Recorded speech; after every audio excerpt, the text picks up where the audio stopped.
Sí, no te preocupes. Mientras me respondan, no pasa nada. Ya. Entonces, ya han visto, ¿no? Lo que es la clase de aterosclerosis y de falla cardíaca en la universidad. Ya les han dictado, ¿no? Asumo, ¿no? Porque ya estamos a punto de entrar a semana 5. Sí, sí, sí. Ya. Entonces ya tienen más o menos noción.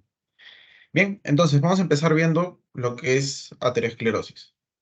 De lo que es la parte de aterosclerosis, lo que tienen que recordar, bien, de lo que es la parte de anato, anato barra histo, bien, son las siguientes cosas, ¿no? Primero, de que eh, funcionalmente, digamos, se distribuye, ¿no? Lo que es un corazón derecho de lo que es un corazón izquierdo, ¿no? El cómo se habla. Tenemos que la parte izquierda, ¿no? Que está dada principalmente la irrigación por la coronaria izquierda, bien, tiene una predominancia funcional hacia qué cosa, ¿no? Una predominancia, uy, está muy chiquito, una predominancia funcional hacia lo que es la parte hemodinámica, bien, hemodinámica. Y después la parte derecha, ¿hacia qué predomina? Hacia lo que es la parte eléctrica, bien. Entonces, toda afectación que tenga la parte coronaria izquierda, bien, con sus, em, con sus ramas, bien, me va a tender a dar, ¿no? Alteraciones hacia la parte hemodinámica que probablemente me puedan derivar, por ejemplo, en una falla cardíaca, bien. Por otro lado, si es que me termina afectando la parte derecha, es decir, la parte eléctrica, es más probable de que se me afecte, ¿no? Toda mi parte eléctrica del corazón y se pueda o se tienda a generar lo que son arritmias, bloqueos, etcétera. Bien, todas las alteraciones de lo que son de la parte eléctrica del corazón, ¿no? Entonces, de ahí la importancia de poder saber ello, ¿no? Ya que si decimos de que si afectó la arteria diagonal, que si la arteria descendente, ahorita no viene el caso, ¿bien? Con que me capten esto, para mí está excelente, ¿bien? Quedó claro estas dos partes, ¿no? Tanto la parte derecha como la parte izquierda. Sí. Ya, buenas. Y después, por otro lado, que también es importante poder recordar para la parte fisiopatológica de lo que es la aterosclerosis, son las capas que tiene la arteria. Bien. ¿Y esto por qué? Porque principalmente hay una que se va a afectar de manera predominante y que vamos a ir bien. Bien. Entonces teníamos de que, por esto, ¿no? Teníamos de que la arteria se dividía en la túnica íntima, media y adventicia. Bien. Entonces, de esta, que es la túnica íntima, teníamos principalmente lo que es el endotelio, ¿bien? Lo que es el endotelio, que es la parte que da, la cara que da hacia lo que es todo la parte interna, donde van a estar los fluidos, donde está la sangre, todo, ¿bien? Esa es la parte del endotelio, el revestimiento interno que va a tener, ¿bien? Después de eso viene una capa subendotelial, que como pueden ver está dada por tejido conectivo. Después de eso teníamos lo que es la lámina interna elástica, bien. Tenemos lo que es la capa muscular, bien, que recuerden que es músculo liso, bien, es músculo liso, vean cómo está distribuido, bien. Después de eso tenemos la lámina elástica externa, bien. Y todo esto de acá era recubierto por lo que es la adventicia, bien. Y a partir de ello, en ella, bueno, va lo que son la parte vascular, ¿no? De la propia arteria, ¿no? Lo que es la vasa vasorum y el nervio vasorum, bien. Pero de acá, ¿quiénes me importan? Bien, ¿cuáles son de los que vamos a conversar más adelante o van a ser los principales actores dentro de lo que es la parte fisiopatológica, ¿no? Lo que es la parte endotelial, la subendotelial, bien, y la parte muscular, bien. Recuerden eso para más adelante, bien. Entonces, luego de eso, ¿no? Otros de los agentes que también se van a ver involucrados, sobre todo en ello, bien, son estos dos que tenemos acá, bien. Lo que es el LDL, bien, lípidos de baja densidad, y los de alta densidad. Bien, tenemos, ¿no? El HDL y el LDL, ¿no? O también llamado, ¿no? El colesterol malo, el colesterol bueno, ¿no? Pero básicamente la función que tiene el HDL sobre el LDL, bien, es el poder recogerlos, que quedan por ahí dispersos, bien, em, para que después no pase, ¿no? Lo que es la parte oxidativa, em, y que puedan dañar lo que son los vasos sanguíneos, bien. Entonces, la función principal del HDL y la implicancia que siempre tiene, ¿no? O cuando a uno le dicen, es ese, ¿no? Por eso radica la importancia. Si es que están bajos, es decir, de que probablemente hay una mayor colección de LDL a nivel de lo que son los vasos sanguíneos y por lo tanto se está generando o se puede generar un mayor daño luego, ¿no? ¿De qué manera? ¿No? Vemos de que el LDL se va a oxidar, ¿bien? Se puede oxidar y razón, ¿no? Ahorita lo vamos a ver más adelante cuáles son los implicados en ello, ¿no?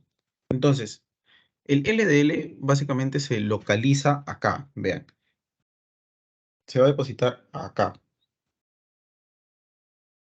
Ya habíamos dicho que era eso, ¿no? Si es la capa que está dando hacia donde discurre la sangre, ¿cuál era? El endotelio, ¿no es cierto? ¿Sí o no?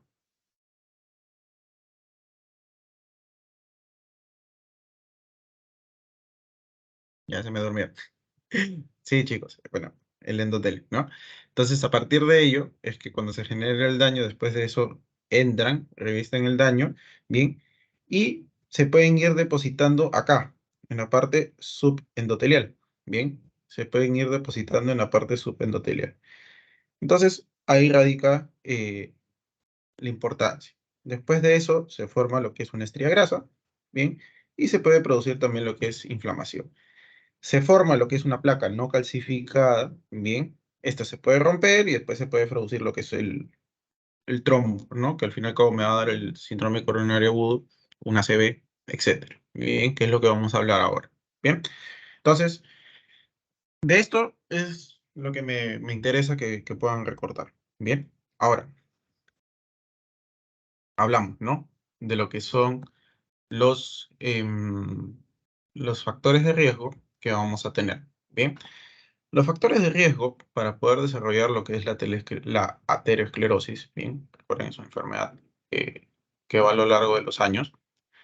Em, de igual manera, como habíamos hablado en la parte de lo que es el accidente cerebrovascular, tenemos lo que son factores ya sea modificables como no modificables. Los modificables, acuérdense que van todos relacionados a lo que son los estilos de vida, ¿bien? Todo relacionado a los estilos de vida, ¿bien? El fumar, ¿bien? La diabetes mellitus, porque es algo que se puede prevenir de poder desarrollar, ¿bien? Lo que es la hipertensión arterial de igual manera, ¿bien? La dislipidemia, es decir, la alteración de los niveles de lípidos, ¿bien? Los niveles altos de lo que es homocisteína, según el cómo se describe, bien, lo que es la obesidad, los altos valores de fibrinógeno, la hiperfosfatemia, el estrés y el alto consumo de alcohol, ¿no? Entonces, todos son estos que van a ir sumándose a lo largo de los años, bien, y que son un factor de riesgo, bien, para poder desarrollar lo que es la aterosclerosis. Ahora, hay factores de riesgo no modificables, como son los antecedentes familiares, bien, es decir, carga familiar. Si un familiar ha tenido, por ejemplo, un síndrome coronario, bien, es decir, ya sea un IMA-ST no elevado, elevado, es muy probable de que a cierta edad nosotros podamos desarrollarlo, bien. Probable, más no es un 100%, bien. La edad también, la edad es un factor predisponente también para poder desarrollar lo que es la aterosclerosis como factor de riesgo, bien. Entonces, hasta ahí hemos visto un recordaris de algunos puntos bastante importantes y después lo que es la parte de los factores de riesgo. Para los chicos que, bueno, se han ido uniendo, por favor les pido que puedan llenar el pretest, que lo tienen ahí, ¿bien? Y vamos siguiendo, ¿bien? A medida que, por favor, voy avanzando, voy consultando, ¿bien? Acá la idea no es que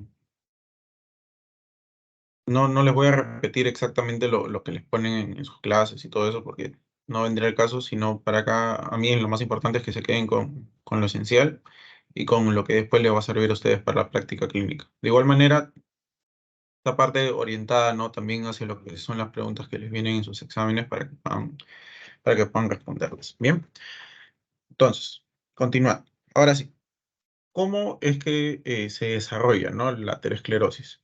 Si ustedes han visto, por ejemplo, la clase, han asistido, eh, y el doctor Ruiz Mori tiene todavía ese bonito esquema que presenta, ¿no?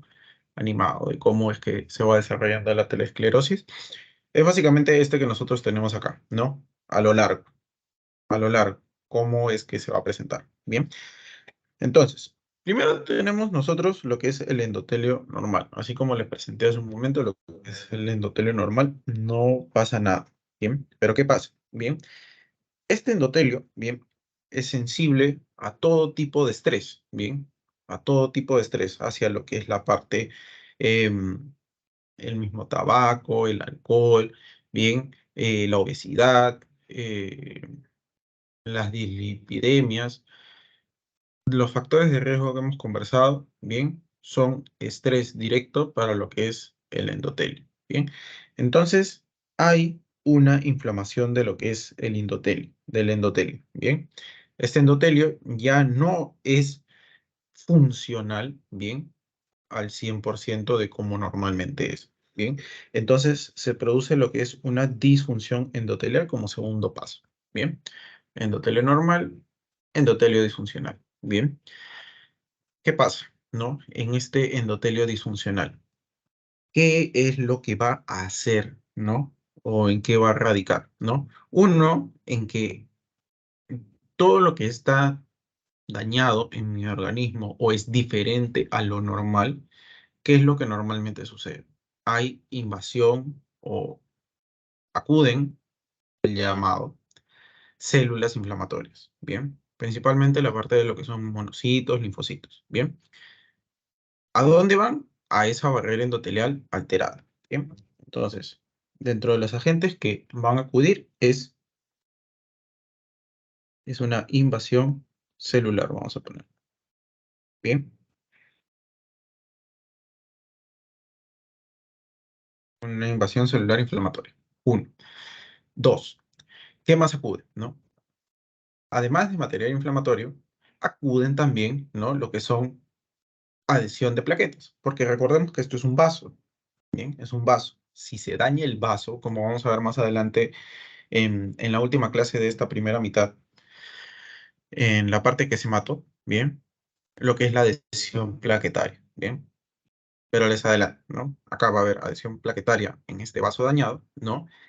Y las mismas plaquetas, bien, además de eso, lo que van a hacer es que van a liberar mediadores inflamatorios, ¿no? Citocinas, por ejemplo, ¿no? Y factores de crecimiento también. Entonces, todo eso va a hacer de que haya mayor inflamación en el lugar, bien, tratando de salvar básicamente lo que es el vaso, bien, pero se forma un campo especial para que haya un poquito más de inflamación. Bien, entonces le ponemos acá como dos, ¿no? Lo que es inflamación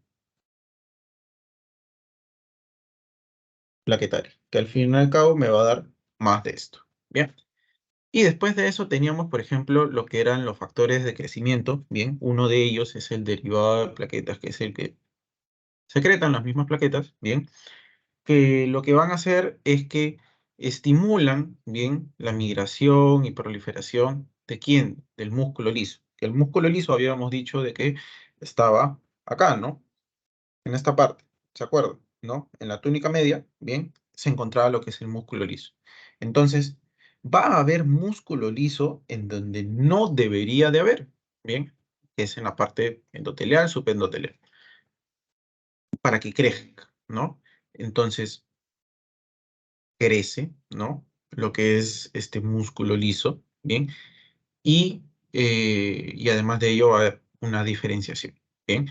La parte de los fibroblastos, que, bueno, van a ir acudiendo, se van a diferenciar en miofibroblastos, ¿no? Que después se diferencian a lo que es el músculo liso. Entonces aparece el músculo liso en toda la capa subendotelial principalmente. Bien, entonces vamos a poner acá también, ¿no? Lo que es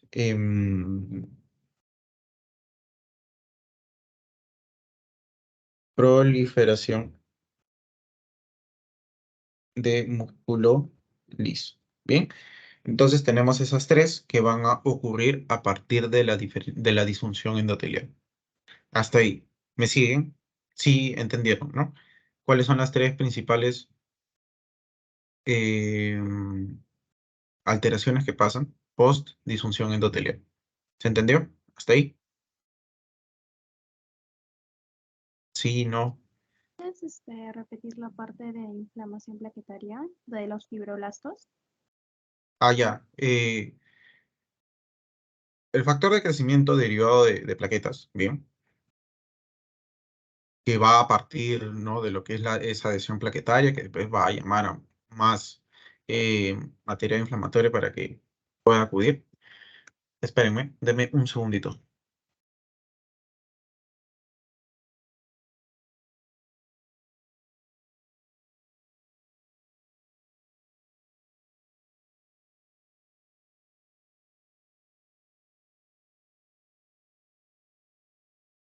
Ya, perdón. Mi perro me estaba tocando la puerta. Em, Como les decía, bien, estas plaquetas, ¿no? Además de lo que es la parte de lo que son todo el material inflamatorio, el llamado material inflamatorio, secretan, ¿no? Lo que es el factor de crecimiento derivado de plaquetas. Bien, precisamente lo que va a hacer es que va a estimular, uno, migración y dos, proliferación de lo que son las células de músculo liso. Bien, que recordemos que están en la túnica íntima. Bien, perdón, en la media. Y después de eso, lo que van a hacer es que van a diferenciar, o bueno, van a permitir esa diferenciación, ¿bien? De lo que son fibroblastos que ya van a estar básicamente en el lugar, ¿bien? A lo que son los miofibroblastos, ¿bien? Que a partir de ellos se diferencian a músculo liso, ¿bien? Es decir, de lo que era todo material de fibrinógeno, ¿bien? Permiten de que estos se puedan diferenciar a lo que son células musculares como son los miofibroblastos, ¿bien? Que a partir de ellos se genera músculo. ¿Se comprendió? Sí.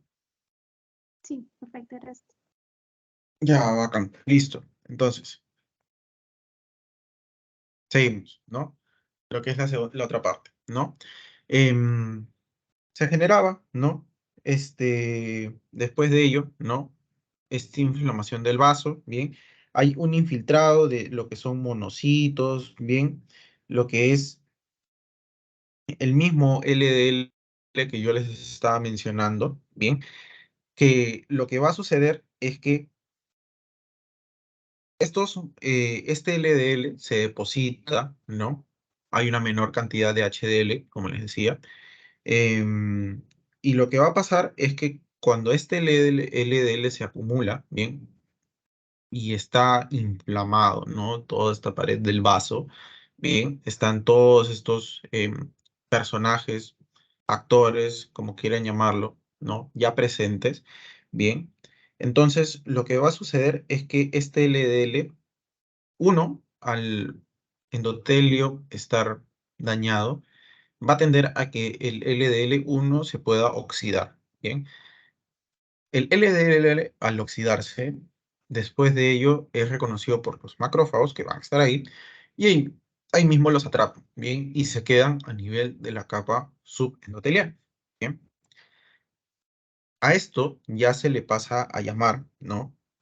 Lo que son las células espumosas, ¿bien? Lo que es el, cuando los macrófagos atrapan al LDL oxidado, ¿bien? Y se depositan en la capa subendotelial. Se les pasa a llamar lo que son las células espumosas. Ahora, estas células espumosas, bien, como pueden ver, ¿no?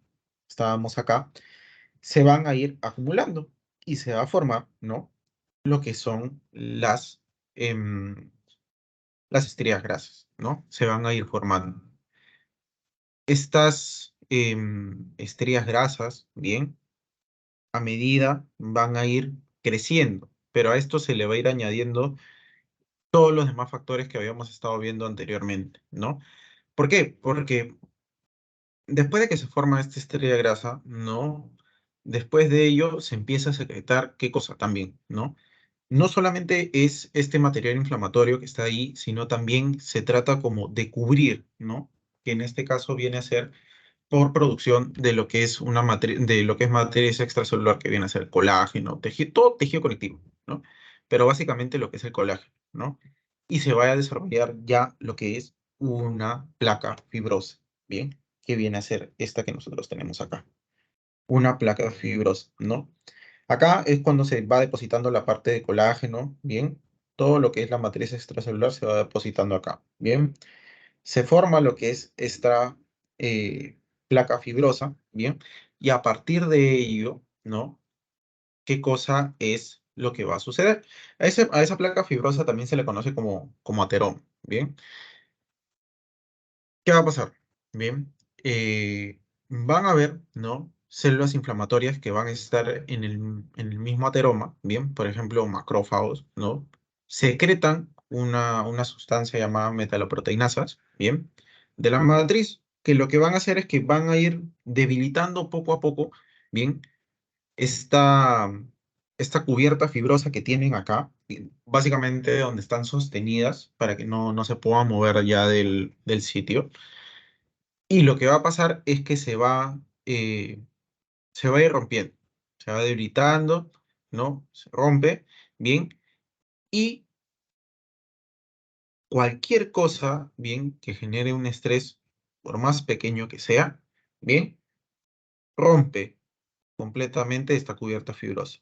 Entonces, cuando se rompe esta cubierta fibrosa, básicamente lo que va a suceder es que ya hay una exposición de material trombogénico, ¿bien?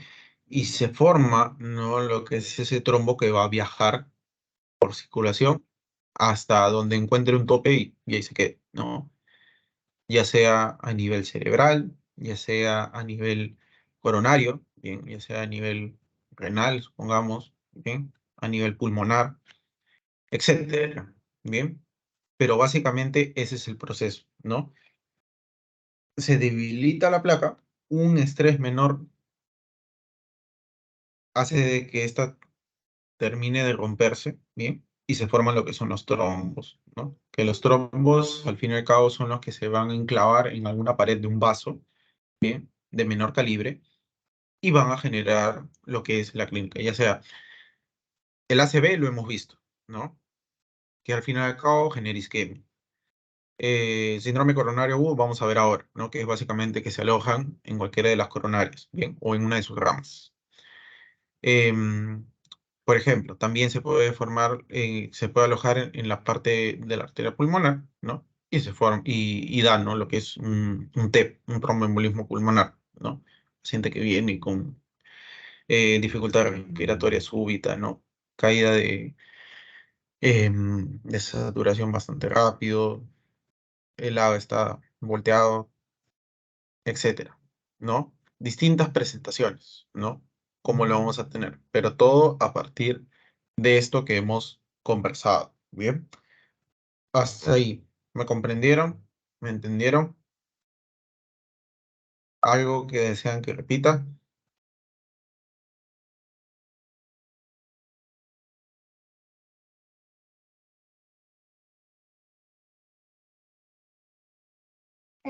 Sí, por favor, el papel de las metaloproteinasas creo que mencionaste.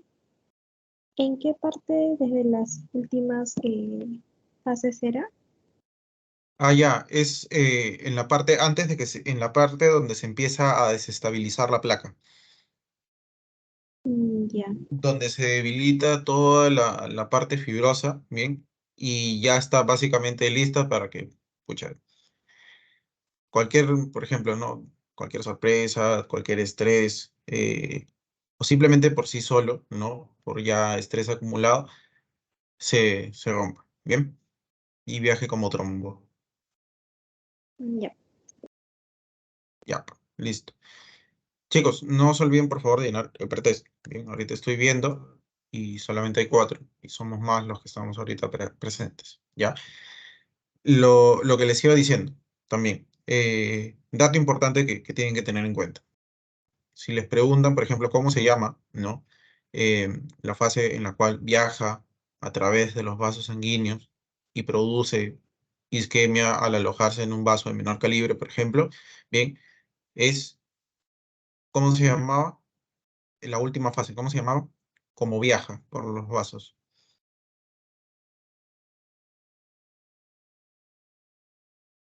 Si es que me han ido siguiendo. Estría grasa, no, no es cierto. Ateroma, tampoco, ¿no? Trombo, ya. Trombo, acuérdense. Ya es pregunta de examen.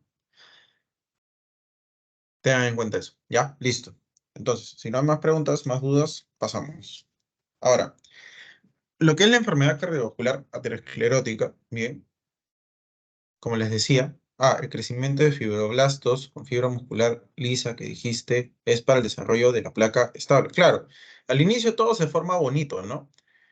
Pero tengan en cuenta que ese bonito está dado por lo que es material inflamatorio, material que no en un lugar donde no debería de estar, ¿bien? Que están tratando de cubrir una lesión y también una inflamación que está ahí presente, ¿bien?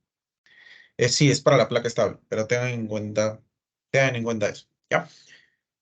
Ahora, como les decía, la enfermedad cardiovascular aterosclerótica, ¿no? Me puede dar lo que es esta enfermedad isquémica del corazón, el Zika, por ejemplo, lo que es el accidente cerebrovascular que hablábamos, lo que es una enfermedad arterial periférica, ¿bien? Lo que es un aneurisma, ¿bien? Lo que es el TEP, ¿bien? Que el trombo se pueda alojar en la arteria renal, es fatal, ¿bien? A nivel, a nivel de la arteria mesentérica también, ¿bien? Se produce lo que es la isquemia mesentérica, eso seguramente lo van a ver en cirugía. En cualquier lado se puede alojar, ¿bien? Pero dentro de los más importantes tenemos los siguientes, y bueno, que también a ustedes les presentan en su teoría. Bien, entonces por eso lo pongo. Ahora, de lo que nosotros vamos a hablar es básicamente de la enfermedad isquémica del corazón, ¿no? Que acá ya viene lo interesante, ¿no? Ya ustedes han visto cómo es que se produce este trombo, ¿no? Que se puede producir, por ejemplo, ¿no? En las arterias de la pierna, de los brazos, ¿no? Y simplemente ¡pluc! Viaja, ¿no? Viaja y se va a alojar, por ejemplo, en la arteria coronaria, ¿no? Normalmente cuando se alojan en las arterias coronarias es que se está formando ahí mismo, ¿ya? Entonces, acá viene lo importante, les digo, porque es algo que ustedes van a ver bastante, ¿bien? Bastante en la parte clínica, en cómo es que se va a presentar y ya desde ahorita el que ustedes sepan reconocerlo, ¿bien? Para poder llevarlo a lo que es la emergencia y se pueda salvar, ¿bien? Es bastante. Preguntan, ¿la placa inestable y estable tienen la misma composición? Lo que cambia es el grosor. La inestable es más delgada y tiene más contenido lipídico oxidado. Y es por eso que se rompe y produce trombos y posterior isquemia. La placa estable, ¿no? Como les decía, mm, se va formando, ¿no? Todo bonito. Entonces, después de eso, como por ahí me preguntaron también sobre las metaloproteinasas, estas de acá lo que van a hacer es que empiezan a debilitar, ¿no? Todo lo que es el colágeno, que es como el techo de la casa, digamos, ¿bien? Es como que, no sé, se filtra el agua y y empieza a ver goteras, goteras, goteras, y después eso, ¡plac!, se va a reventar, ya. Algo así. Va a debilitar todo lo que es la parte del colágeno, ¿bien? Que es básicamente la que cierra, ¿bien? Y eso hace que se torne de cierta manera inestable, ¿bien? Va pasando el tiempo, bien, y ya es como que queda pendiendo de un hilito nomás, bien.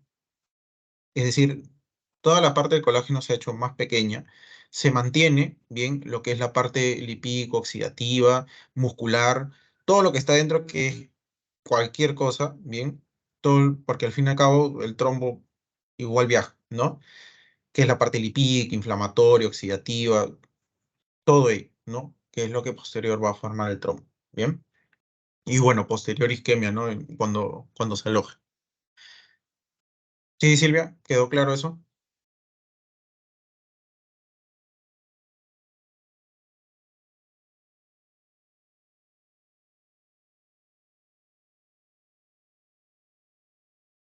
Ya, buenas. Entonces, como les decía, a ver, mm, ¿cómo es que se presenta un infarto de miocardio, ¿no? De repente lo han visto en películas, les han hablado en la clase, en algún otro curso les han hablado o han leído. ¿Cómo se presenta? Normalmente.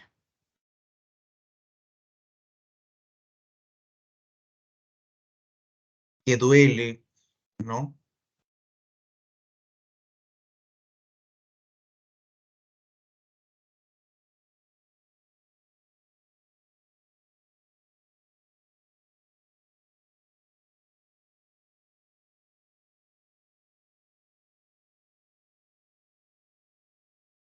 Angina de pecho persistente, ya.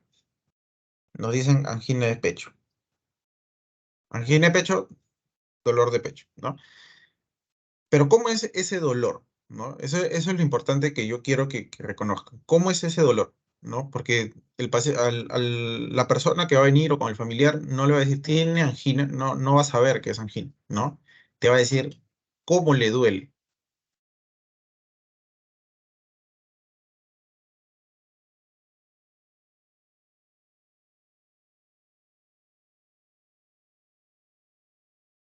Chicos, el dolor de un infarto de miocardio, ¿cómo se describe? Bien, es retroesternal, por detrás del esternón, opresivo, bien, como si te estuvieran chancando, bien, y que normalmente se irradia hacia la espalda, hacia el brazo izquierdo, bien, hacia lo que, ajá, opresivo atrás del esternón y radio al brazo, ¿no? A veces tiende a irradiarse hacia lo que es la parte epigástrica, bien, se va a asociar también con lo que es la diaforesis, bien, es decir, sudoración profusa, bien, que haya de repente asociado a lo que es náusea, vómito, bien. Eso es como normalmente se debería de presentar. Ahora, pueden pasar mil cosas, ¿bien? Porque recuerden de que no es que se siga un patrón específico en cómo se va a presentar, ¿no? ¿Qué es lo más frecuente? Sí, ¿no? Y muchas veces, ¿no? Esta posición que ustedes pueden ver acá, ¿no? Bastante característica, ¿no? De la persona agarrándose el pecho así, ¿no? Después de eso también está lo que es el mareo, ¿no? De lo que es el síncope que se puede presentar, la fatiga, palpitaciones, bien. Esto normalmente, ¿no? Como pueden ver acá en el gráfico, que son inespecíficos, que normalmente se presentan en mujeres, en pacientes mujeres. Pero siempre acuérdense de eso, ¿no? ¿Cómo es el tipo de dolor? Bien. ¿A qué puede ir asociado? Bien. Ah, se describe también disney, bien, a qué está asociado. Pero tengan en cuenta eso, ¿no? ¿Cómo es el tipo de dolor, ¿no? Síntomas, en este caso, lo que son la parte diaforética, ¿no? Síntomas vagales. em, Hacia dónde se irradia, ¿bien? Eso tenganlo presente, ¿no? Nunca falta la pregunta en un examen, ni tampoco que ustedes en algún momento puedan verlo, ¿no? Con algún vecino, esperemos no, con algún familiar, pero si es el caso, poder actuar rápidamente, ¿no? Ahí la importancia. Y después ustedes también, cuando ya sean médicos, ¿no? Trabajen quizás, o bueno, estén en su posta, ¿no? Y les ven un paciente así, puedan derivarlo de manera rápida. Ahora, se describe de que se tiene una hora, bien, para poder abrir básicamente la arteria y se pueda reperfundir. Muchas veces no se llega a tiempo. Bien. Ahora, vamos a hablar de algo, ¿ya? Que es el síndrome coronario agudo. Bien. Pero además de eso, vamos a ponerle como un plus. Bien. Supongamos, ¿no? Ustedes están en la emergencia. Bien. Están solos. Han dicho, quiero externear, los dejan en la emergencia, el residente se fue a dormir, no hay internos, eh, el jefe de guardia también está durmiendo, y ustedes están solos. Bien. Y viene alguien, ¿no? Con su familiar, ¿no? Y el familiar refiere, ay, le duele el pecho, ¿no? Está así, tiene miedo de que sea un infarto, ¿no? Y te dice, doctora, algo, ¿no? ¿Qué es lo primero, o bueno, qué es lo que ustedes pensarían en ese momento, ¿no? Es un, primero, es un dolor de pecho, simplemente tienen eso, ¿no? Dolor de pecho que llega a emergencia.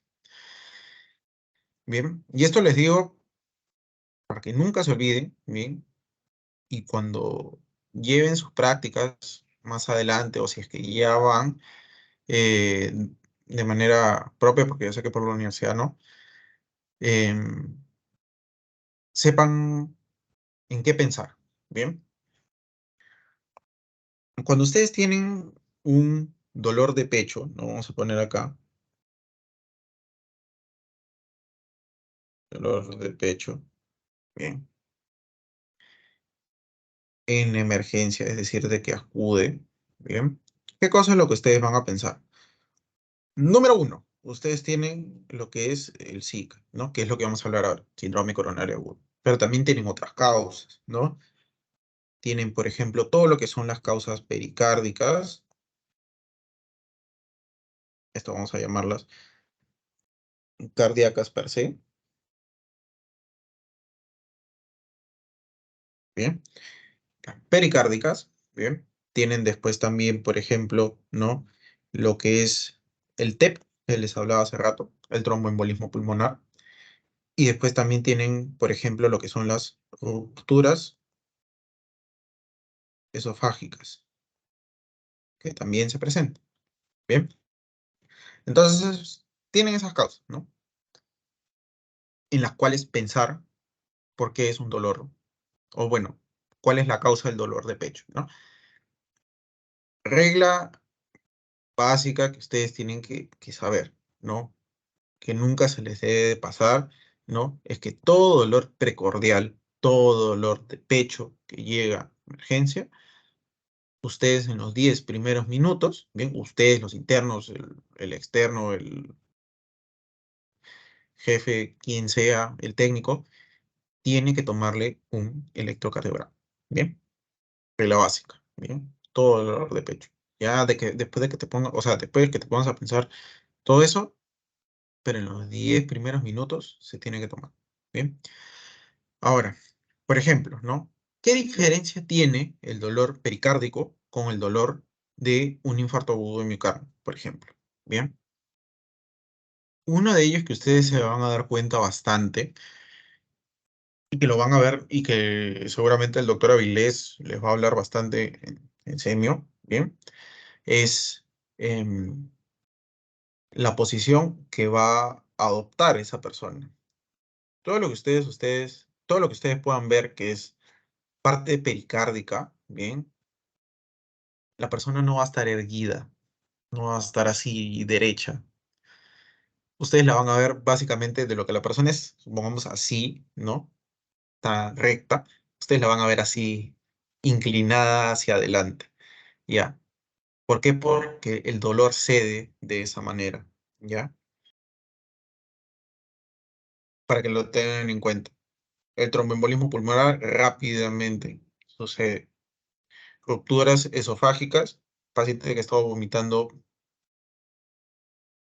muchísimo, bien, muchísimo y que se puede generar, por ejemplo, ¿no? No son todas las causas, pero por ejemplo, ya. Entonces, son de las cositas que ustedes tienen que pensar cuando les digan dolor precordial.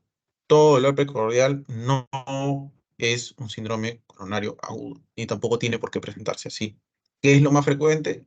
Sí, pero no es en lo único que tienen que pensar, ¿ya? Entonces, vamos ahora con lo que nos compete, ¿no? Que es nuestro síndrome coronario agudo. Dentro del síndrome coronario agudo, ¿no? Nosotros tenemos, acá ponemos tres, ¿no? Ahora podemos describir cuatro, ¿no? Lo que es la angina estable, inestable, el Zika ST elevado, Zika ST no elevado. ¿Bien? Acuérdense de los cuatro, o de estos tres, principalmente. Les pueden hacer no creo que les hagan la pregunta directamente ahora en Fisiopato sobre cuáles son, pero seguramente en el hospital sí, es importante que ustedes lo tengan en su abanico de clasificación. Bien. Ahora vamos a ir viendo cada uno de ellos, ¿ya? Ya volviendo directamente a la clase. Ya. Bien. Número uno, angina inestable, ¿no? ¿Qué es la angina inestable? ¿No? Muy bien por ahí describía, ¿no? Angina de pecho persistente, dolor de pecho persistente, ¿no? Entonces, la angina inestable, bien, es una isquemia miocárdica aguda, pero no es lo suficientemente grave, grande, bien,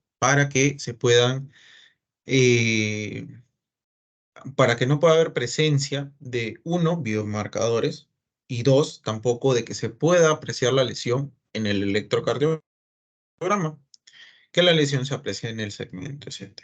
Bien, entonces tengan eso en cuenta. ¿Hay isquemia? Sí hay isquemia, pero no es lo suficientemente grande. Ahora, por el contrario, ¿no? Tenemos lo que es el ST no elevado. Bien, el ST no elevado es lo suficientemente grave como para causar, eh, para que pueda haber presencia de biomarcadores, más no de cambios en el EKG. Y el ST elevado, bien, ambas. Hay presencia de biomarcadores y presencia de cambios en el electrocardiograma. Bien, ¿qué más? Bien, la presentación clínica ya la habíamos visto, ¿no? Los síntomas no son reproducibles ni tampoco son predecibles. La angina de pecho, ¿no? Que habíamos dicho, la angina en reposo, al esfuerzo mínimo, que puede o no puede aliviar con el reposo o lo que son los nitratos, glicerina. La angina de nueva aparición, angina grave, y pueden presentarse síntomas autonómicos, como les decía, diaforesis, síncope, palpitaciones, náuseas, vómitos. ¿Sí? Ahora, ¿qué sucede en cada uno en la parte fisiopatológica? ¿No? En la fisiopatológica, ¿no? Es la oclusión parcial de vaso coronario, ¿no? Disminución del riesgo sanguíneo en síntomas isquémicos, ¿bien? Oclusión parcial. Oclusión parcial. Bien, eso en la angina inestable. Ahora, en el ST no elevado, vamos a poner acá, ST no elevado, bien,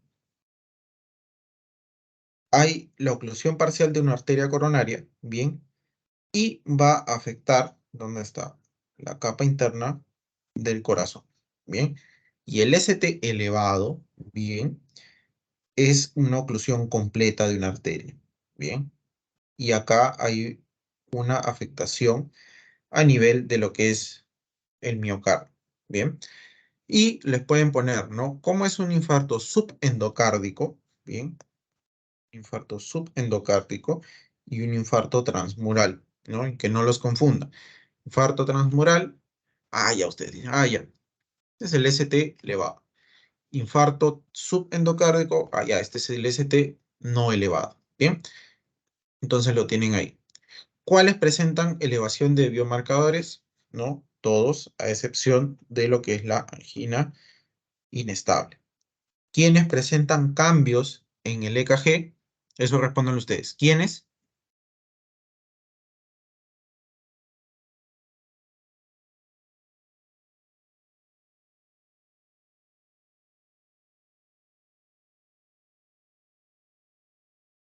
Vamos chicos, no se queden callados. ¿Quién era? ¿El ST elevado o no? Es el único que eleva, perdón, que cambia de alteraciones en el electrocardiograma, ¿ya? Tengan en cuenta eso. Ahora, ¿qué es lo que ocurre, ¿no? En el infarto de miocardio. Ya hemos visto, ¿no? En la primera clase vimos qué era lo que ocurría, ¿bien? Cuando se producía una isquemia en un tejido, ¿no? Por oclusión sanguínea. ¿Qué pasa, no? Primero, baja lo que es el ATP, ¿no? Primero, hay disminución y cese de la contractibilidad de dicha zona. A los 10 minutos hay edema celular, ¿bien? Disminución de polimorfonucleares, ¿bien? A los 20, 40 minutos hay una lesión irreversible ya. A la hora ya hay ondulación de las miofibrillas. 4 a 12 horas ya hay presencia de hemorragia, edemas, llegan los polimorfonucleares.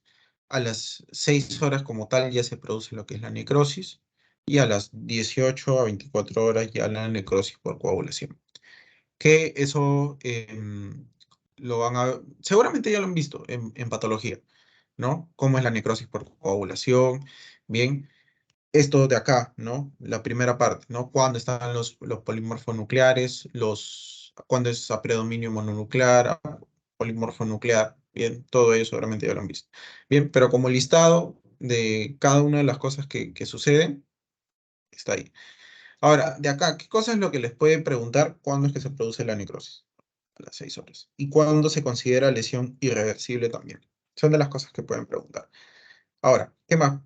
¿Qué sucedía, no? Hay disminución de lo que es el oxígeno, alteración metabólica, ¿no? Alteración metabólica con disfunción diastólica, es decir, de la parte de relajación, después de la parte contractil sistólica, ¿no? Hay alteración con daño celular reversible, y después ya hay, ¿no? Lo que es la necrosis miocárdica por muerte celular, que era a lo que se llega a fin y al cabo, ¿no? En cualquier tipo de isquemia, si es que no se maneja a tiempo. Bien, ahora. ¿Qué más? Ah, bueno, esto es básicamente para que vean cómo es que se produce, ¿no? Cuando hay un émbolo, cómo es que se atora en una arteria, ¿bien? Cómo es un vasoespasmo, ¿bien? Que es básicamente que en cierta parte de una arteria es como que se comprima, pero pues sigue, ¿no? De todas maneras hay una disminución de la luz, ¿bien? Cómo es una disección coronaria no aterosclerótica, ¿bien? Vean cómo se deposita todo esto en la parte, no todo esto que ustedes ven acá, ¿no? Esto que ustedes ven acá, bien, es el ateroma, bien, que está ocluyendo una arteria, vean cómo ocluye la luz, bien, se hace más chiquita de lo que normalmente es, bien. Entonces disminuye el paso de la sangre, ¿no? Ya como y después de esto es como hay una disminución, ¿no? De lo que es la parte oxigenada, por ejemplo, en caso de lo que es anemia, ¿no? Pero es básicamente este esquema para que ustedes puedan ver esto que está acá, ¿no? Sobre todo estos dos, que es lo que nosotros hemos visto. Y al fin y al cabo, esto que es lo que me va a producir la clínica, ¿no? Cuando se presenta el embolismo. ¿Qué más? ¿No? Tienen acá algo bastante importante, ¿no? De acá no los voy a marear mucho con tiempos ni nada de eso. Me interesa. Biomarcador que se eleva más rápidamente, ¿no? Pero es menos específico y nunca se pide, es la mioglobina.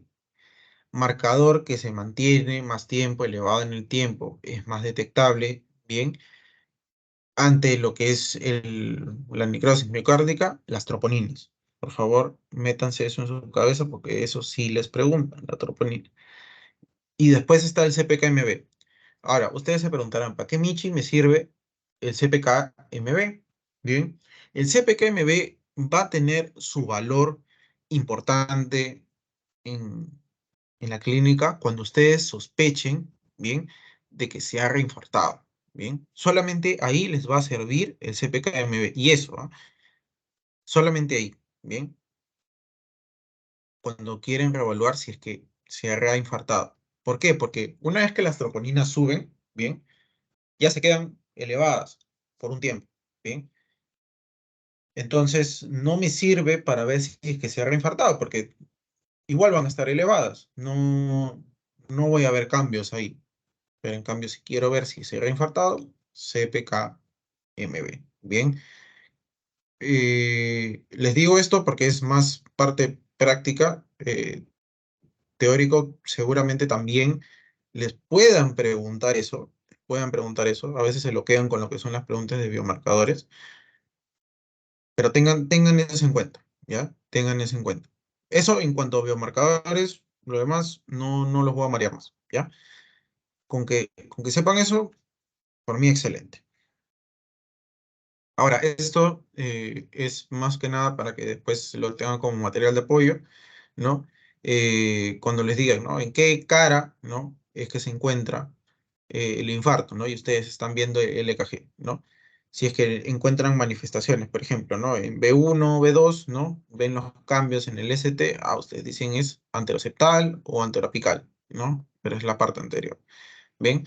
Entonces, tengan eso en cuenta. Y después de eso, ¿no? Según en qué cara esté, ¿no? ¿Qué vaso es el que se encuentra afectado también? Y eso acá, este esquema de acá, pueden verlo en conjunto, ¿no?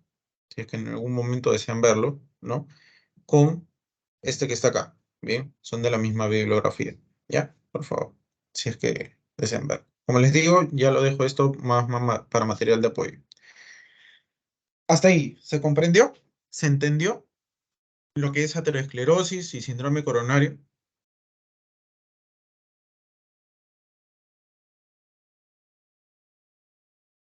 Sí, no me entendieron nada, repito todo,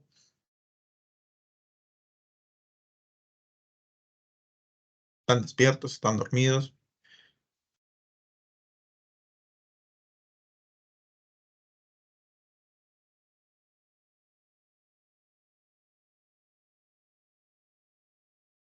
Todo bien. todo bien.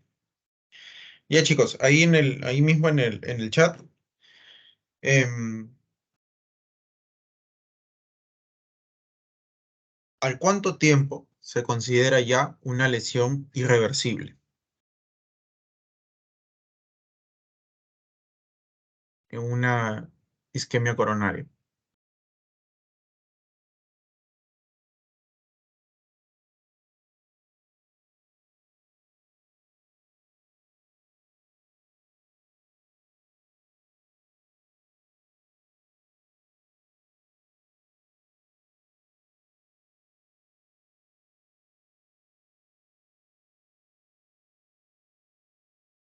No se olviden hasta los 40 minutos, ya. Algunos le dan incluso hasta una hora y por eso se habla siempre de lo que es la golden hour, ¿bien? En lo que es el síndrome coronario agudo, en lo que es infarto, ¿bien?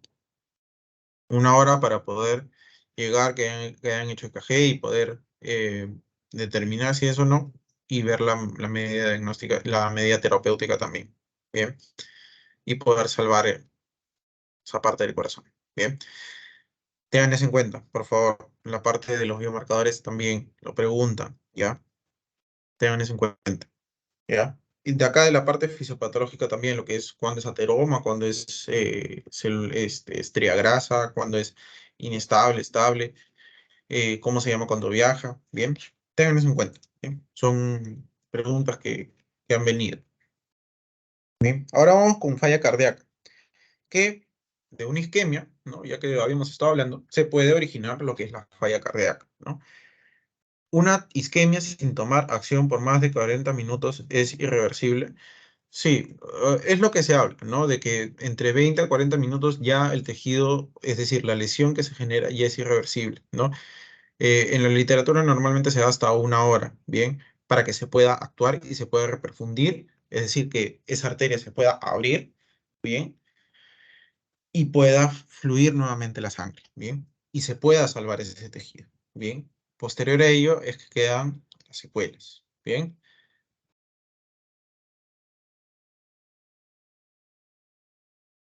Y de igual manera, por ejemplo, era cuando hablábamos, no, gracias a ti por la pregunta. De igual manera era cuando hablábamos, por ejemplo, de ACV, ¿no? La acción que se tiene que tomar en pacientes que tienen en ese momento y que puedan volver a reperfundir, tiene que ser bastante rápido, ¿bien? Tiene que ser rápido. Porque si espero, pucha, es de noche, mejor mañana voy, pasaron muchas horas, es muy tarde, ¿bien? Tengan en cuenta eso, ¿ya? Listo, entonces, vamos a ver, falla cardíaca. Falla cardíaca básicamente es un mal funcionamiento de la bomba, mal funcionamiento del corazón, ¿bien? ¿Cuál es mi función principal del corazón? Bombear la sangre, ¿no? Es decir, va a bombear mal o de una manera deficiente la sangre, ¿bien? Y eso lo vamos a ver que es por diversos factores, ¿bien? Tenemos entonces de que, ¿no? Tenemos, ¿no? De que el corazón va a tener su gasto cardíaco, ¿no? Su gasto cardíaco, que va a estar una parte determinado, ¿no? Por lo que es la precarga, ¿no? Esta precarga, ¿no? Básicamente me da lo que es el llenado ventricular, bien, lo que es que hay un buen retorno venoso también. Bueno, puedo determinar lo que es un corazón sano, ¿no? Y puede darme, ¿no? Lo que es la presión venosa que se mantiene y aumenta mi gasto cardíaco. Mi precarga estaba dada por mi ley de Frank-Starling, no sé si se acuerdan, ¿ven? Mi ley de Frank-Starling, que es básicamente de que la capacidad de distensibilidad que pueda tener determinado tejido, ¿bien? Pero además de eso, es que siempre va a sobrar, ¿no? Una determinada cantidad, ¿bien?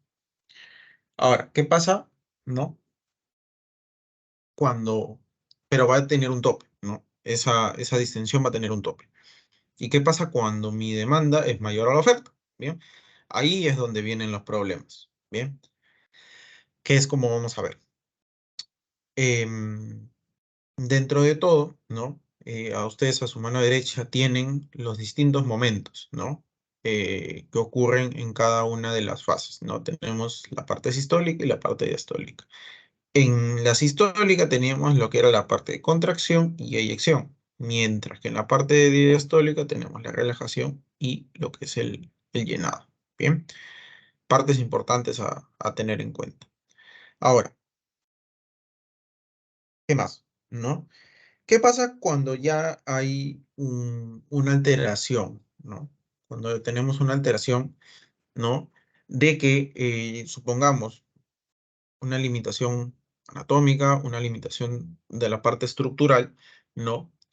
Supongamos que previamente había un infarto, ¿no? Esa parte, no.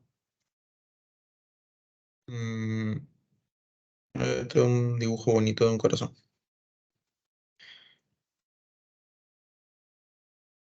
Esta parte, ¿no? Que está dañada, ¿no?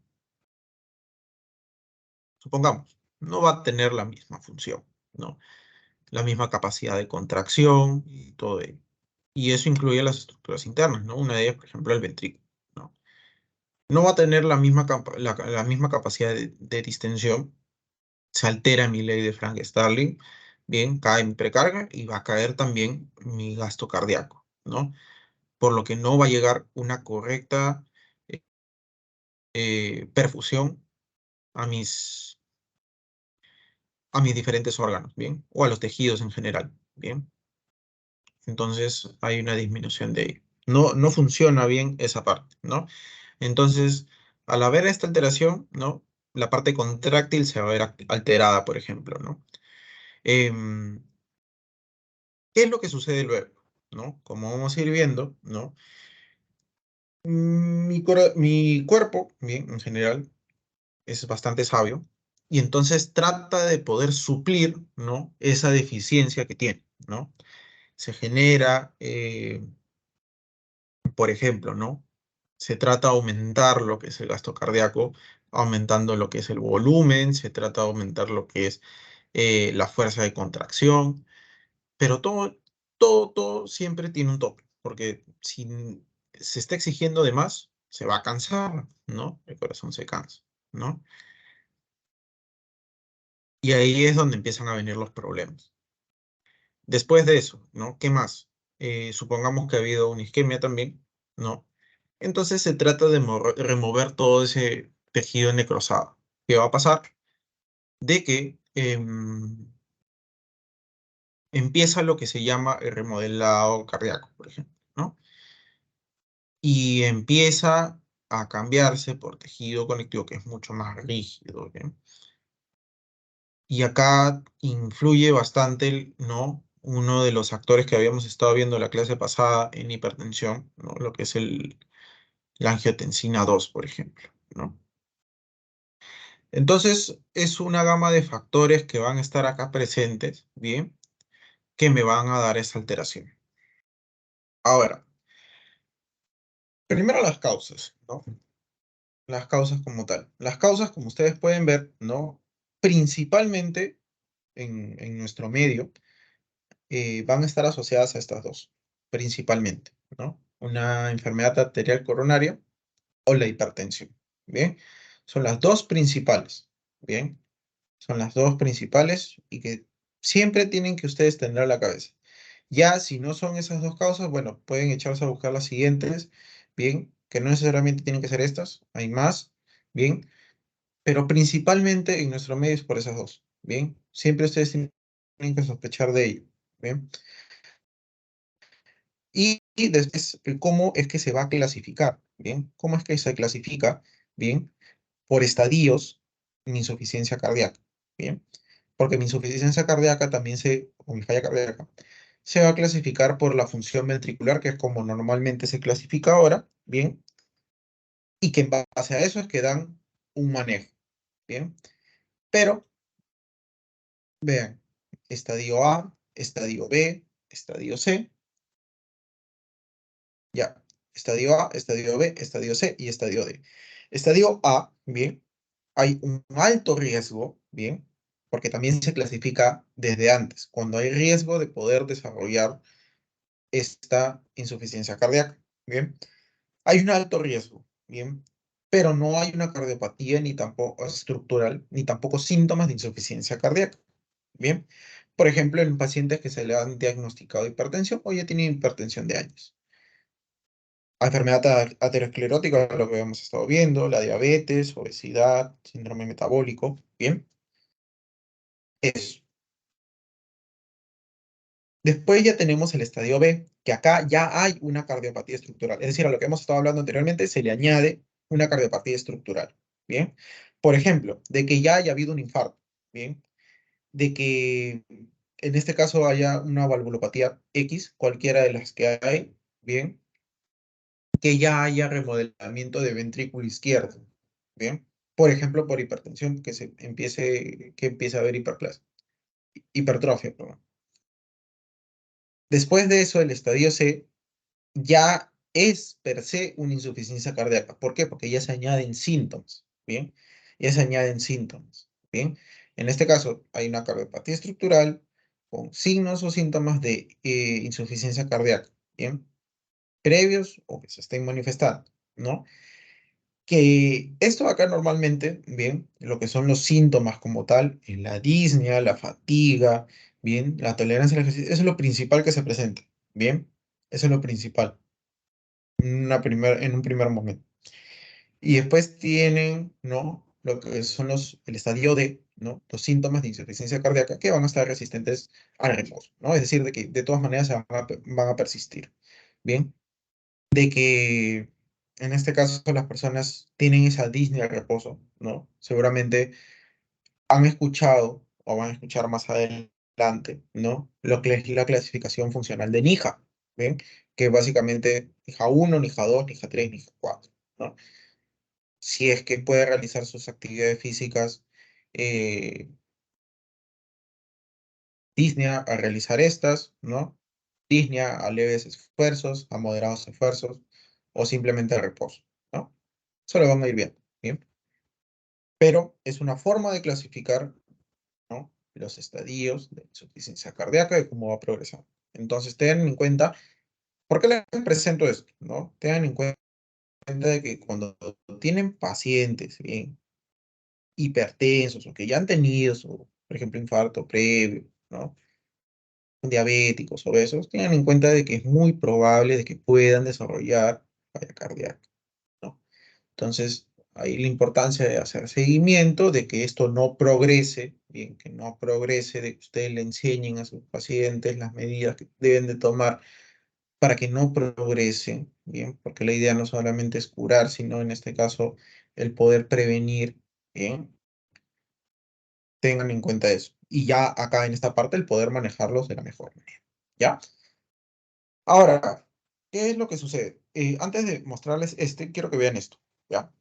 Quiero que vean este esquema, que es que la manera como se trata de compensar. Hay un aumento del gasto cardíaco y cerebral, ¿no? eh, Esta de acá, ¿no? Va a haber una activación neurohumoral, ¿bien? Hormonal, que en este caso, ¿no? Actúa lo que es la angiotensina, actúan las bradicininas, etcétera. Todos los componentes que hemos ido hablando previamente, ¿no? Pero acá principalmente les menciono la angiotensina porque es el principal implicado. Porque recuerden lo que les mencionaba, que la angiotensina, así como excelente, muy bien, ¿no? Me trata de levantar, ¿no? Lo que es la presión arterial cuando hablamos de presión arterial, también genera un daño, ¿bien? Genera un daño. ¿Por qué? Porque tiene un alto componente remodelador, ¿bien? Sobre todo ese que es el que me va a generar este cambio, ¿bien? A nivel de lo que es el corazón, ¿no? Hay un aumento de la resistencia vascular, aumenta la resistencia de flujo y aumenta la función ventricular, ¿no? Y todo se forma un ciclo, ¿no? Todo se forma un ciclo. Posterior a ello, ¿no? También hay una mayor dilatación ventricular y aumento de la tensión de la pared, más precarga, más retención de agua y sodio y la disminución de perfusión renal también. Bien, entonces, a todo esto, ¿no? Se activa lo que es la parte del tono simpático y la renina, angiotensina, aldosterona, sopresito, ¿no? Todo ese sistema se activa, que es uno de los principales implicados en lo que es la falla cardíaca. ¿Por qué? Porque está implicado altamente en lo que es el remodelado, ¿no? Estructural que tiene el corazón y en lo que es la parte funcional de esto, ¿no? Por eso, uno de los pilares del tratamiento para el manejo de la insuficiencia cardíaca, ¿bien?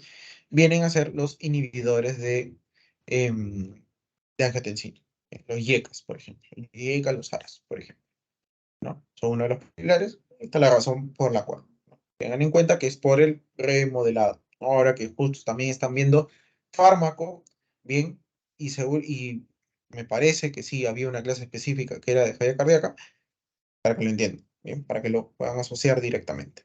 Ahora, eso es uno de tantos, ¿no?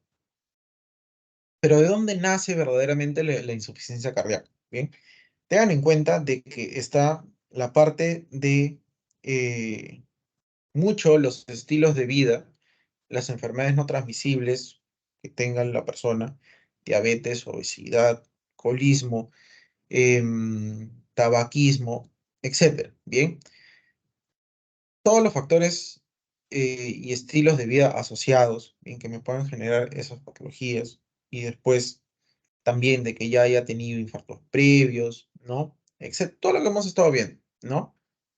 Es un factor muy importante para lo que es el desarrollo de insuficiencia cardíaca. Después de ello, otro de los agentes importantes dentro de bien, es el remodelado de ventrículo, bien. Otro de ellos era la activación neurohumoral o hormonal, bien, principalmente dada por la angiotensina 2, acuérdense, bien. Disfunción renal, las arritmias también me pueden generar insuficiencia cardíaca. Va a haber una disfunción diastólica y una posterior diastólica, bien. Tengan eso en cuenta, bien. Entonces, acá, ¿qué cosa es lo que tenemos? ¿No? Tenemos uy, se pasó. Hay hipertensión, enfermedad, acá es valvular, infarto de miocardio, bien, y va a haber esto, que es sobrecarga de presión y volumen. Entonces mi corazón inteligente trata de compensar ello. ¿Cómo? Bien, primero hay una remodelación cardíaca, bien, tratando de suplir esa falta, ¿no? Entonces, mayor gasto cardíaco, ¿no? Trata de suplirlo como sea, se cansa, ¿no? Empieza la remodelación cardíaca. Esa remodelación cardíaca altera, ¿no? Directamente lo que es la contractibilidad. Y si se altera la contractibilidad, porque recordemos cuál es mi principal función cardíaca, ¿no? Que es el bombear sangre, ¿bien?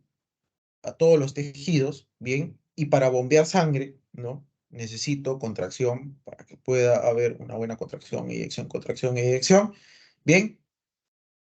Se altera mi función cardíaca, ¿bien? No me va a funcionar de igual manera, ¿bien?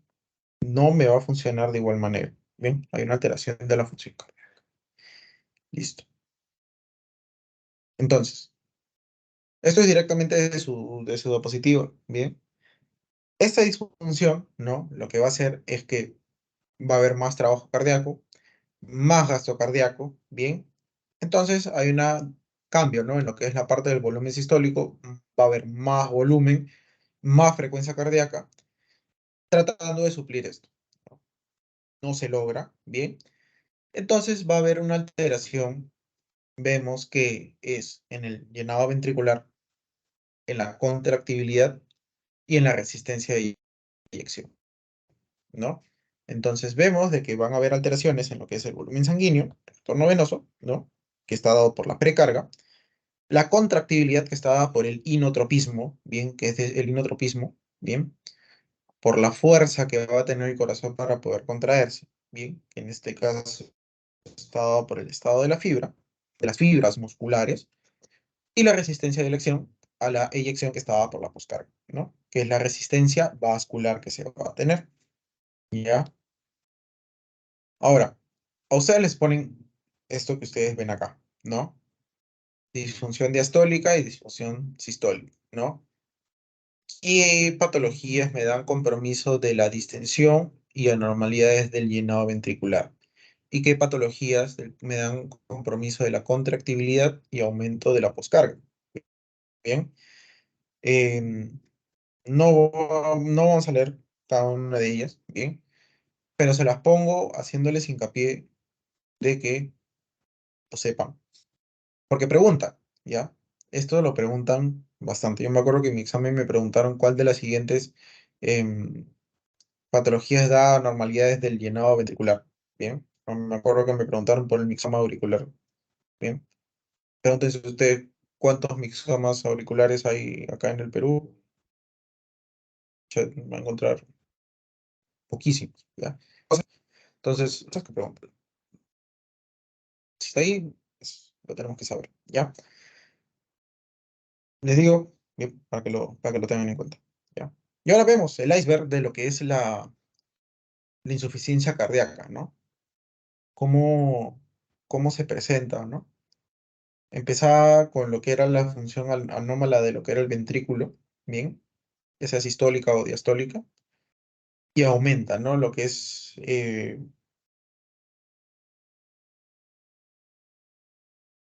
la regulación, va a haber una regulación deficiente, ¿no? De lo que es el volumen como tal, bien, y aumento mismo de este. Aumenta lo que es la presión diastólica en tanto lo que es aurícula izquierda y ventrículo izquierdo, es decir, en toda la parte izquierda, que es normal donde está el llenado, bien, y que a esto se le puede sumar, ¿no? Que puede dar, se puede ser dado, ¿no? Por una insuficiencia mitral.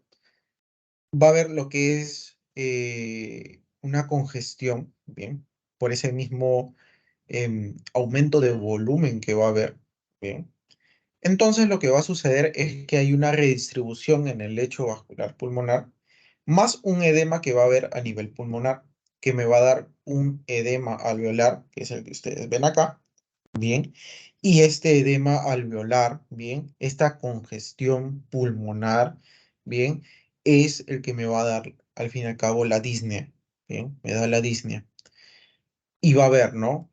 Aumento de presión de lo que es de la aurícula derecha, ¿no? Y aumento de volumen de lo que es el ventrículo derecho también. Es decir, la parte izquierda también se compromete. Y cuando pasa esto es que ya va a haber un edema periférico, ¿no? Y ahí hablamos, ¿no? Cuando simplemente es la disnea, se habla de que es únicamente compromiso del corazón izquierdo, ¿no? Parte ventrículo aurícula derecho, ventrículo izquierdo, ¿no? Solamente hay alteración ahí. Pero cuando ya hay con una congestión sistémica, bien, a nivel total, es que ya hablamos, ¿no? De que la parte derecha también se está comprometiendo, bien. Tener eso en cuenta. Y ahora, ¿por qué les digo importante, no? Es importante saber esta sobrecarga de volumen.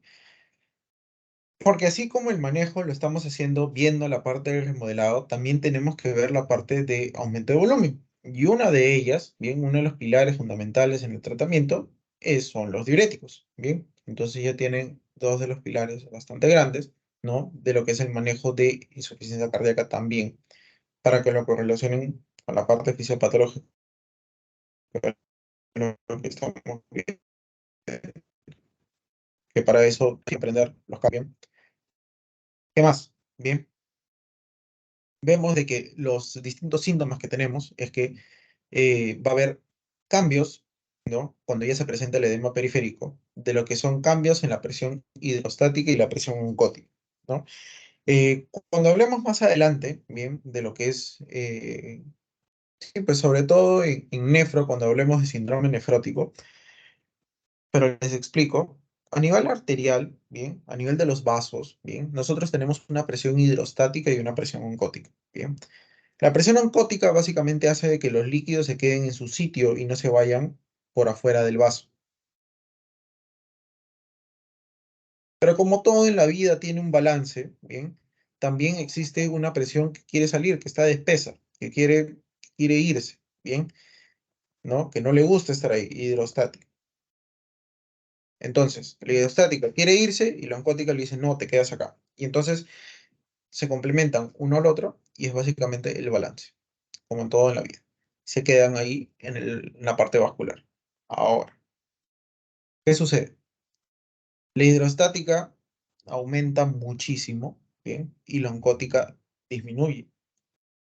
Entonces, cuando eso sucede, básicamente, ¿quién gana ahí? La hidrostática. Entonces, todo lo que está dentro, ¿no? De la parte de los vasos se va para afuera. Hay una extravasación. Y ahí es una de las causas por las cuales se produce el edema periférico. ¿Bien? Y eso lo vamos a ver también más adelante, por ejemplo, en síndrome nefrótico, que hay pérdida de proteínas. La presión oncótica está dada principalmente por proteínas, ¿bien? Y de estas proteínas, una de las principales es la albúmina, que ya vamos a ver más adelante en el síndrome nefrótico, de que la albúmina se pierde por la orina, ¿bien? Se pierden proteínas por la orina, ¿bien? Cae mi presión oncótica, aumenta o es mayor mi presión hidrostática. Entonces, por lo tanto, va a haber una extravasación, va a haber edema, ¿bien? Entonces, eso en cuanto a lo que es el iceberg, ¿no? De lo que es la falla cardíaca. Ahora, ¿qué más? ¿No? Como les decía, hay factores que van a contribuir, bien, a lo que es el remodelado, a lo que es el remodelado ventricular, bien. Después también van a haber cambios como tal que se van a producir por estos factores a nivel ventricular.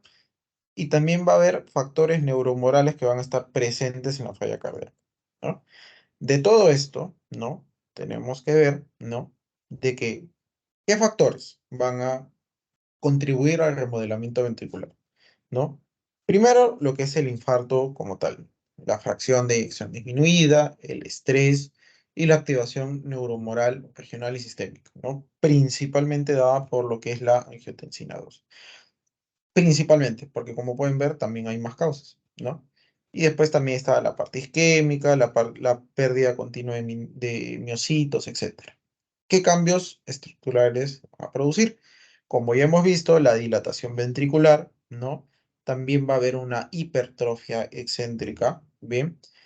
En las alteraciones miocárdicas vamos a ver alteraciones en la matriz extracelular, pérdida de miocitos, bien, estrés de pared, la fracción de eyección y contractibilidad disminuidas, etcétera.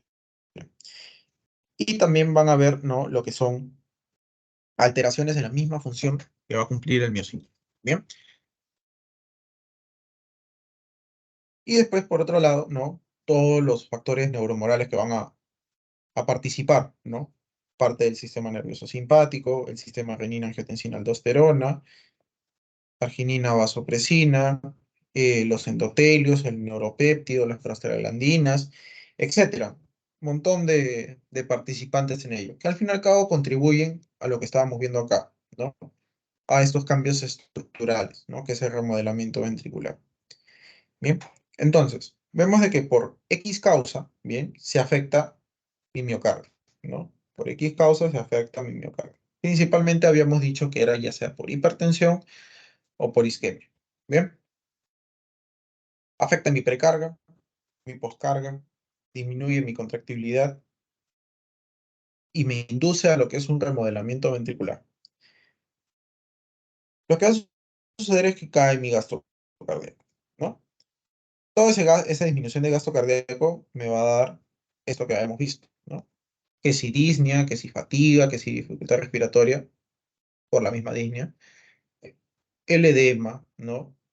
Todo por sobrecarga de volumen, ¿bien? ¿Por qué? Porque va a haber una mayor cantidad de volumen a la que yo puedo distribuir, ¿no? Por esa disminución de gasto cardíaco. Ahí se da, ¿no? Lo que es la insuficiencia cardíaca, que como pueden ver acá está dividido, ¿no? Si es izquierdo, si es derecha, ¿no? En cuanto a lo que son las manifestaciones clínicas. Izquierda, ¿no? Lo que es la disnea, cianosis, mareo, diaforesis, ¿no? Estertores, tos nocturna, eh, disnea paroxística nocturna, persona que viene y les dice no puedo dormir por la noche totalmente echado, o siento que estoy echado y me ahogo y tengo que dormir con almohadas. Bien, esto por la distribución, la redistribución de volumen cuando la persona está echada, por eso les voy a decir que duerme casi sentada. Bien, tengan eso en cuenta, ¿ya? Y en la derecha, lo que son los aumentos de presiones, ingurgitación yugular, reflejo yugular, edema, bien. Puede haber presencia de ascitis, hepatomegalia, hipertensión portal, bien. Toda la parte venosa se ve comprometida acá, bien. Entonces, van a haber mecanismos compensadores que van a tratar de compensar, ¿no? Todos estos síntomas, esta insuficiencia, y después de eso es que se genera la insuficiencia cardíaca crónica, ¿no? Que ya son los pacientes de larga data. Que después de eso, por algo que pueda suceder, bien, ya sea por falta de toma de medicación, quizás un nuevo infarto que pueda haber, ¿no? Se puede reagudizar esa insuficiencia cardíaca que era crónica, se puede reagudizar, ¿bien? Esto es otro, ¿no? En la parte hemodinámica, cómo es que se clasifican la insuficiencia cardíaca según cómo es que se presenta, ¿no? Y es más que nada la presencia, el cómo van a ser sus edemas que se van a presentar, ¿no? Se habla de la parte congestiva y de la parte de la perfusión, ¿no? Si es que está, eh, no es mucha, ¿bien? Pero está hipoperfundido, perdón, va a ser caliente seco, ¿bien? Así se le denomina, porque seguramente alguna vez van a escuchar insuficiencia cardíaca caliente seco, caliente húmedo, frío húmedo, ¿bien? Lo van a escuchar así también. Y por eso les pongo esto más que nada. Esto lo van a ver más a fondo en semio, ¿bien? Les pongo por adelantarles y para que conozcan más que nada. Si les dicen no, congestión no hay, pero si hay hipoperfusión, entonces es frío seco. Bien, si es que hay congestión y hay hipoperfusión, entonces es frío y húmedo. Si no hay hipoperfusión y hay congestión, es caliente húmedo. Bien, la congestión, bien, si es que está presente, va a estar húmedo, si es que no está presente, está seco. Si hay una correcta perfusión, va a estar caliente, ¿bien? No se enfría. Si es que no hay una buena hipoperfusión, va a estar frío. Recuérdenlo así. Y eso como ustedes lo van a ver al tacto, ¿bien? Solo pueden ver al tacto nomás, ¿ya? Al momento de evaluar a sus pacientes.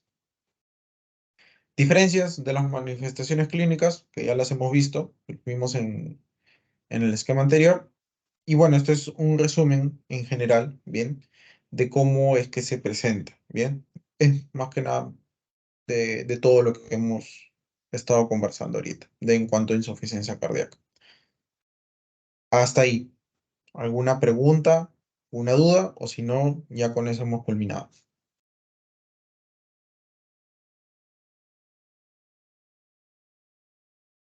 ¿Dudas? ¿Preguntas? ¿Todo claro? ¿Algo que deseen volver a saber o que no les haya quedado claro?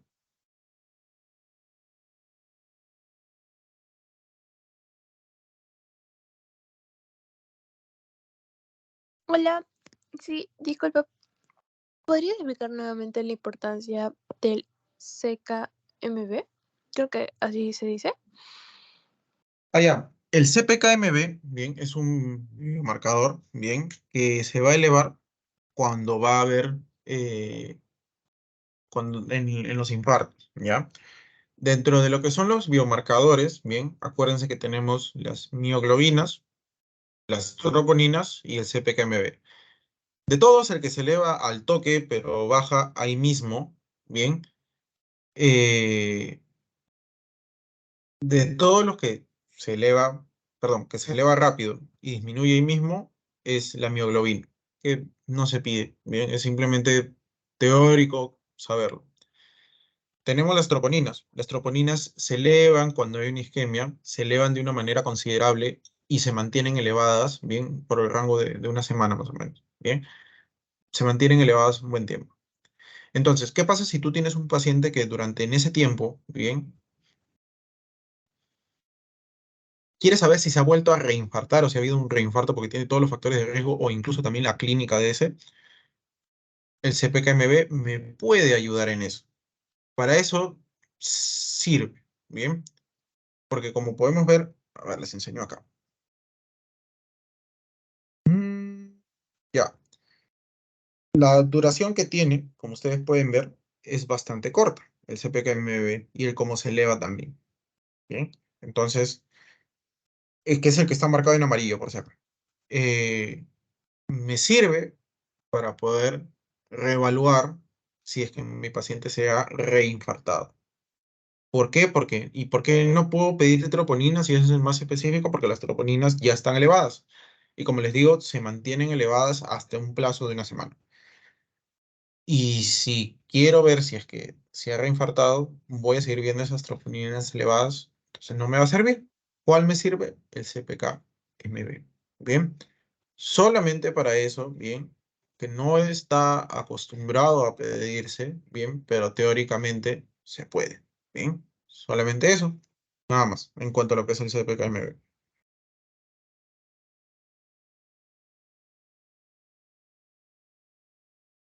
Comprendí, gracias. De nada. A ver, me preguntan. Fenómeno de Glago. Solo en placas inestables. No sabría responderte, me agarraste. A ver, no conocía fenómeno de Glasgow.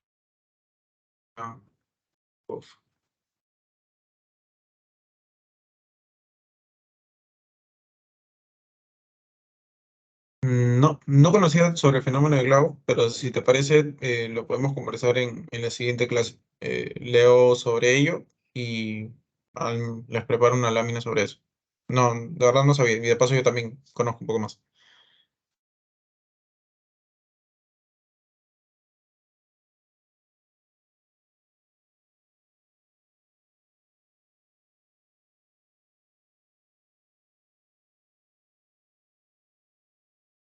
Sí, sí, no, no te preocupes. Para la siguiente va a haber veces, ¿no? Que de repente tengan alguna duda, no conozcas sobre ello.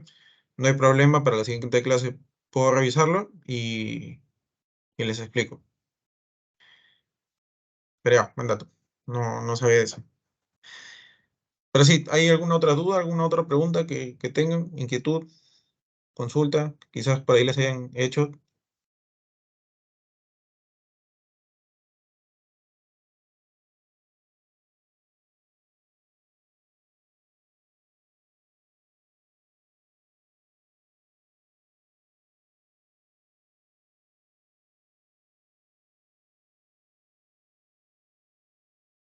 ¿No hay? Ya, listo, chicos. Entonces, con eso hemos concluido la clase de hoy.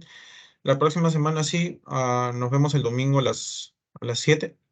Sí, pues a las 7. No, más no a las 6. No, hoy día sí, discúlpenme. Y la semana pasada también. La semana pasada tuve mi primera entrega de tesis 2 y bueno, estuve todo el fin de semana corriendo con eso. Y bueno, hoy día me han puesto recuperación de emergencia ahora más tarde, ¿no? Y después de eso, bueno, todavía tengo que hacer. Y en la mañana estaba en el hospital, así que estoy muerto. Y ya pues chicos, ya nos estamos viendo el